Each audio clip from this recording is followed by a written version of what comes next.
আসসালামু আলাইকুম রহমতুল্লাহ। সুপ্রিয় দাখিল 2026 পরীক্ষার্থীদেরকে জানাচ্ছি অনেক অনেক শুভেচ্ছা। আজকে তোমাদের জন্য গণিত প্রশ্ন সাজেশনটি নিয়ে এসেছি।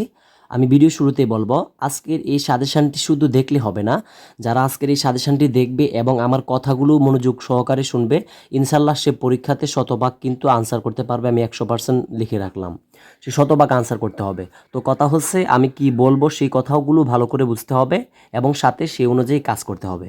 তো আমরা আর কথা বাড়াতে চাচ্ছি না, আমরা মূল ভিডিওতে চলে যাওয়ার আগে তোমাদের সাথে আরেকটা বিষয় শেয়ার করি।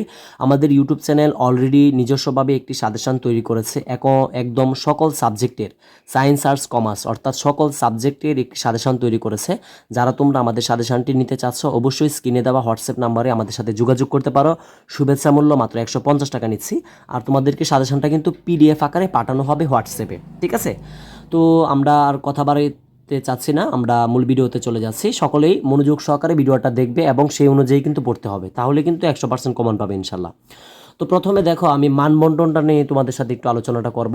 তো মানবন্টনটা বলতে বোঝাচ্ছে যে তোমাদের যে পরীক্ষাটা হবে সে পরীক্ষাতে কিন্তু সৃজনশীল থাকবে, অর্থাৎ সৃজনশীল পরীক্ষাতে থাকবে হচ্ছে 50 নাম্বার, অর্থাৎ টোটাল তোমাদের গণিত সৃজনশীল থাকবে পরীক্ষাতে 8টা দেওয়া থাকবে, তার মধ্যে 5টার আনসার করতে হবে। 5টার জন্য তোমরা 5টার জন্য তোমরা কিন্তু 50 নাম্বার পাবে, অর্থাৎ 5 গুণ 10 50 নাম্বার কিন্তু পাবে। এবং তারপরে দেখো সংক্ষিপ্ত প্রশ্ন থাকবে।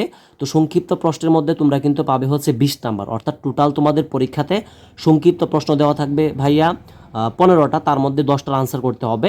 প্রত্যেকটার জন্য তুমি 2 নাম্বার করে পাবে, অর্থাৎ 10টা আনসার করতে পারলে সংক্ষিপ্ত তুমি কিন্তু 20 নাম্বার পাবে। তারপরে দেখো বহু নির্বাচনী বা এমসিকিউর ফুল মিনিং হচ্ছে মাল্টিপল চয়েস কোয়েশ্চেন, ঠিক আছে?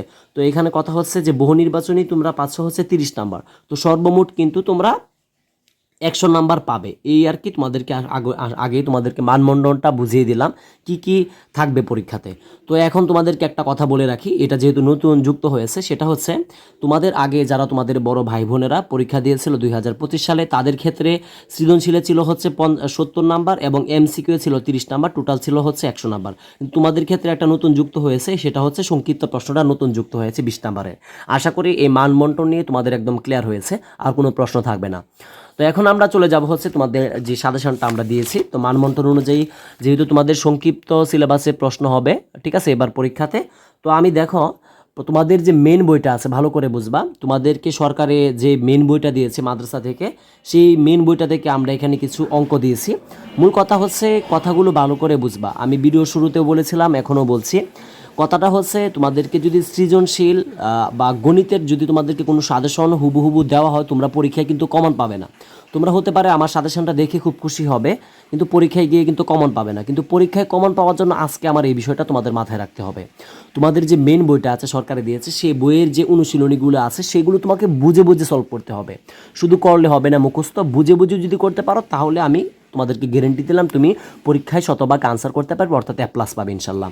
তো দেখো, বীজগণিত থেকে আমরা এখানে যে বিষয়গুলো দিয়েছি, তোমাদের বীজগণিত যে অধ্যায়টা আছে তোমাদের গণিতে বইয়ের, বীজগণিত থেকে এখানে যে বিষয়গুলো আমি বলে দিচ্ছি খুব সহজভাবে, সেই বিষয়গুলো তোমরা বুঝে বুঝে করবে। বুঝে বুঝে করতে পারলে ইনশাল্লাহ বীজগণিত থেকে তোমরা পরীক্ষায় আনসার করতে পারবে। তো বীজগণিত থেকে দেখো 2.1 2.1 2.1 এর ক খ করতে হবে, 4 6 7 করতে হবে। তারপরও দেখো 2.1 12 13 15 16 17 18 করতে হবে। তারপরে তোমাদের উদাহরণ 20 25ও কিন্তু তোমাদেরকে করতে হবে, ঠিক আছে? 2.1 আশা করি এই পর্যন্ত তোমরা ক্লিয়ার হয়েছ। তারপরে দেখো, আমি বলে দিচ্ছি খুব সহজভাবে, 3.1 15 নংটা করতে হবে। 3.2 7 13 14 15 16 17 উদাহরণ করতে হবে হচ্ছে 16 নাম্বারটা। তো মূল কথা হচ্ছে তোমরা এইগুলো বুঝে বুঝে করতে হবে। আমি আবারও বলছি, হুবহু কিন্তু বই থেকে থাকবে না, তবে এই নিয়মের ভিতরে থাকবে, ভালো করে বুঝবা, এই নিয়মের ভিতরেই থাকবে। সে কারণে আমি তোমাদেরকে বলছি এগুলো বুঝে বুঝে করতে হবে, বুঝে বুঝে করলে ইনশাল্লাহ পরীক্ষায় আনসার করতে পারবা। তারপরে দেখো 3.3 6 7 8 16 21 23। তারপরে দেখো 3.4 1 3 5 7। তারপরে দেখো 11.1 3 5 7 এবং 7 ক খ 9 10 11 12 13 উদাহরণ 6 নাম্বারটা। অর্থাৎ এখানে আমরা যে বীজগণিত থেকে দেখতে পেয়েছি এই বিষয়গুলো তোমরা যদি বুঝে বুঝে পড়ো তাহলে এখান থেকে আসলে কিন্তু আনসার করতে পারবে। বুঝে করতে হবে, অবশ্যই মুখস্থ করলে হবে না, কারণ পরীক্ষাতে কিন্তু হুবহু বই থেকে থাকবে না। তোমাকে যদি আমি উদাহরণস্বরূপ বলি, যেমন তোমরা একটা অঙ্ক করলা বাসায়, করলা যে অঙ্কর মধ্যে দেওয়া আছে a + b হোল স্কোয়ার, তো পরীক্ষায় a + b হোল স্কোয়ারের জায়গায় থাকবে হচ্ছে c + k হোল স্কোয়ার। তো এভাবে চেঞ্জ হবে, যে কারণে আমি বলবো মুখস্থ করলে আনসার করতে পারবা না। যখন তুমি বুঝে করবা এগুলো, এখান থেকে ইনশাল্লাহ এইগুলো করলেই যদি বুঝে করতে পারো, বীজগণিত তোমার কিন্তু ক্লিয়ার, অর্থাৎ বীজগণিত থেকে তুমি নাম্বারটা পাচ্ছ। তো তারপরে আমি চলে যাচ্ছি জ্যামিতি থেকে। জ্যামিতির মধ্যে নাম্বার পাওয়া কিন্তু খুবই সহজ যদি বুঝতে পারো আর কি। জ্যামিতির মধ্যে নাম্বার পাওয়া খুবই সহজ। অনেকে আছে যে জ্যামিতি কি বুঝো না, তো জ্যামিতিটার মধ্যে নাম্বার পাওয়া খুবই সহজ ক নাম্বারে, ঠিক আছে। ক নাম্বার খ নাম্বারটা খুব সহজে আনসার করা যায়, খ নাম্বারও করা যায়। অর্থাৎ মোটামুটি যদি চিত্রটা আঁকা যায় জ্যামিতিতে কিন্তু নাম্বারটা পাওয়া যায়। চিত্রটা হচ্ছে মেন জ্যামিতির ক্ষেত্রে। তো জ্যামিতিগুলো খুব ভালো করে পড়বা। আমরা এখানে যে জ্যামিতিগুলো দিয়েছি সেগুলো ভালো করে পড়বা, আমি বলে দিচ্ছি। সপ্তম অধ্যায়ের সম্পাদ্য 1, 2, 3, 4 এইগুলো পড়তে হবে, এবং অনুশীলনীর 7.1-এর 1, 2, 3, 6, 7.2-এর 15, 16, 17 সম্পাদ্য পড়তে হবে হচ্ছে 9, 10, 11। আশা করি এটা ক্লিয়ার। তো তারপরে দেখো আমরা 8 নম্বর অধ্যায় থেকে যে বিষয়গুলো আমাদেরকে পড়তে হবে, উপপাদ্য হচ্ছে 17, ঠিক আছে, 20, 23, 26। তারপরে দেখো অনুশীলনীর 8.2-এর 1, 2, 8.5-এর 11, 14 উপপাদ্যগুলো, এগুলো খুব ভালো করে পড়বা, ভেরি ভেরি ইম্পর্ট্যান্ট এগুলো। তারপরে দেখো আমরা জ্যামিতিগুলো দেখলাম, অর্থাৎ জ্যামিতি যদি কোনো স্টুডেন্ট এই যে এখানে দেখতে পাচ্ছ যে সম্পাদ্য এবং উপপাদ্যগুলো দিয়েছি, এগুলো যদি কোনো স্টুডেন্ট ভালো করে বুঝে পড়তে পারে বইয়ের, ঠিক আছে, অর্থাৎ সে বুঝতে হবে আমি কি করছি, সেগুলো বুঝে করতে পারে, পরীক্ষায় যেভাবে আসুক সে জ্যামিতি থেকে আনসার করতে পারবে, তাতে কোনো বিন্দুমাত্র সন্দেহ নাই। তো তারপরে দেখো ত্রিকোণমিতি থেকে আমরা এখানে যেগুলো দিয়েছি খুবই সংক্ষিপ্ত আকারে, মানে তোমরা যাতে শিখতে পারো সেভাবে দিয়েছি। তোমরা প্রচুর পরিমাণ প্র্যাকটিস করবে। গণিত বিষয়টা যদি তোমরা আসলে বেসিক না জানো সেক্ষেত্রে আনসার করতে পারবে না, সে কারণে আমি সরাসরি বই থেকে দিয়েছি। এগুলো বুঝে করতে পারলেই ত্রিকোণমিতি থেকে তোমরা শতভাগ কিন্তু পরীক্ষাতে আনসার করতে পারছো, এটা আমি বলে দিলাম। তো অনুশীলনী দিয়েছি দেখো 9.1-এর 17, 19, 20, 21, 22, 24। তারপরে দিয়েছি উদাহরণ 11। তারপরে দেখো 9.2-এর দিয়েছি 17, 18, 19, 20, 23, 29। অর্থাৎ তোমরা যদি ত্রিকোণমিতি থেকে এই বিষয়গুলো ভালো করে পড়ো, অর্থাৎ ত্রিকোণমিতি থেকে পরীক্ষায় যেভাবে প্রশ্ন আসুক না কেন তোমরা আনসার করতে পারবে। তো তারপরে আমরা চলে যাচ্ছি সর্বশেষ দেখো এখানে আমরা পরিমিতিতে আছি এবং পরিসংখ্যানে। তো পরিমিতি থেকে এখানে খুবই মানে কমই দেওয়া আছে, এগুলো যদি বুঝে পড়তে পারো তাহলে পরিমিতি থেকে আনসার করতে পারবা। যেমন অনুশীলনী দেওয়া আছে 16.1-এর 5 উদাহরণের 4 নংটা। তারপরে দেখো 16.2-এর 5, 6 নং, ঠিক আছে। তারপরে দেখো 16.4-এর 9, 11, 17 নং। অর্থাৎ পরিমিতি থেকে যদি তোমরা পরীক্ষায় আনসার করতে চাও সেক্ষেত্রে বলবো এই বইয়ের যে এইগুলো আছে এগুলো তুমি বুঝে করবা, বুঝে করার পরেই কিন্তু তুমি পরীক্ষাতে যেভাবে আসুক পরিমিতি থেকে আনসার করতে পারবা। তো আমরা এটাও কিন্তু শেষ করলাম পরিমিতি। তো তারপরে দেখো আমরা পরিসংখ্যানে এসেছি। সবথেকে গুরুত্বপূর্ণ বিষয় হচ্ছে এই যে পরিসংখ্যান। 100% যদি এই পরিসংখ্যান থেকে তোমরা পরীক্ষাতে আনসার করতে যাও, সবথেকে মজার বিষয় হচ্ছে সবথেকে সহজ অধ্যায় কিন্তু হচ্ছে পরিসংখ্যান, অর্থাৎ 17তম অধ্যায়টা।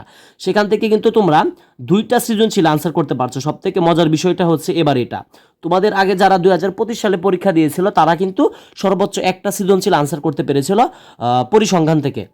কিন্তু তোমাদের সবথেকে মজার বিষয়টা হচ্ছে তোমরা এই পরিসংখ্যান অর্থাৎ এই সহজ অধ্যায়টা থেকেই 2টা সৃজনশীল আনসার করতে পারছো। তো 20টা নাম্বার কিন্তু এখানে পাচ্ছ। যারা ফেলের বই আছো যে ফেল করবো সেক্ষেত্রে বলবো পরিসংখ্যানটা সবথেকে ভালো করে পড়ার জন্য, অর্থাৎ পরিসংখ্যান থেকে যাতে পরীক্ষায় যেভাবে প্রশ্ন আসুক না কেন তুমি যাতে পরীক্ষায় আনসার করতে পারো। তো এই পরিসংখ্যান থেকে আমি এখানে দেখো দেওয়া আছে 17তম অধ্যায়ের 12, 14 নংটা খুব ভালো করে করবা, উদাহরণ করবা 13, 14, 12। অর্থাৎ এখানে যে বিষয়গুলো দেখতে পাচ্ছ আমরা খুবই শর্ট করে দিয়েছি। এইগুলো যে স্টুডেন্ট ভালো করে পড়তে পারবে সেই কিন্তু পরীক্ষায় শতভাগ আনসার করতে পারবে পরিসংখ্যান থেকে, অর্থাৎ সে কিন্তু 20 নাম্বার এখান থেকে অনায়াসে পাবে। আবার সংক্ষিপ্ত প্রশ্ন আসলে তো এখান থেকে পারবে, এমসিকিউ পারবে। তো আমি এখন আরেকটা কথা বলে রাখি তোমাদেরকে। তো পরিসংখ্যান যেহেতু এটা অনেক স্টুডেন্ট আছে যারা কওমি মাদ্রাসায় পড়ালেখা করো, তোমরা সারা বছর পড়ার সুযোগ পাও না, ঠিক আছে, সেক্ষেত্রে আমি বলবো এই পরিসংখ্যান নিয়ে ইউটিউবে অনেক ক্লাস পাবে। অনেক অন্যান্য ইউটিউব চ্যানেল যা অনেক বড় বড় ভালো ভালো ইউটিউব চ্যানেল আছে, তোমার যে কোনো চ্যানেল থেকে পরিসংখ্যানের একটা ক্লাস দেখবে A to Z, ঠিক আছে, পরিসংখ্যান নিয়ে একটা A to Z ক্লাস দেখবে।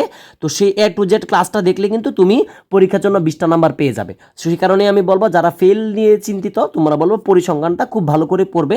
এখান থেকে সৃজনশীলে 20 নাম্বার, সংক্ষিপ্ত প্রশ্ন থাকতে পারে, তো এখানে ধরো আরও সংক্ষিপ্ত প্রশ্ন হচ্ছে 22 নাম্বার, এবং MCQ থাকতে পারে একটা দুইটা, 24 নাম্বার একটা পরিসংখ্যান থেকে পাচ্ছ। সব থেকে সহজ অধ্যায় হচ্ছে পরিসংখ্যান। আশা করি তোমরা আমার কথাটা বুঝতে পেরেছো। তো আমি আর কথা বাড়াতে চাচ্ছি না, আমি আজকের মতো বিদায় নিতে চাচ্ছি। চলে যাওয়ার আগে আমি আবারও বলছি, আমাদের যে স্পেশাল সাজেশনটি বের করেছি আমরা নিজেরা হাতে লিখে তৈরি করেছি, যাতে তোমরা খুব সহজেই পরীক্ষায় কমন পেতে পারো খুবই সংক্ষিপ্ত আকারে। যারা নিতে চাচ্ছ অবশ্যই স্ক্রিনে দেওয়া হোয়াটসঅ্যাপ নাম্বারে আমাদের সাথে যোগাযোগ করতে পারো। টাকাটা পেমেন্ট করতে হবে বিকাশ অথবা নগদে। আর তোমাদেরকে আমরা এটা দিব হচ্ছে সরাসরি PDF আকারে হোয়াটসঅ্যাপে। তো পরীক্ষার সকল সাজেশন পেতে অবশ্যই আমাদের চ্যানেলটি সাবস্ক্রাইব করতে হবে। আর পরীক্ষার আগ পর্যন্ত এবং পরীক্ষা চলাকালীনও কিন্তু আমাদের ইউটিউবে পরীক্ষা যেদিন যেই পরীক্ষাটা হবে সেই বিষয়ের উপরে ক্লাস নেওয়া হবে।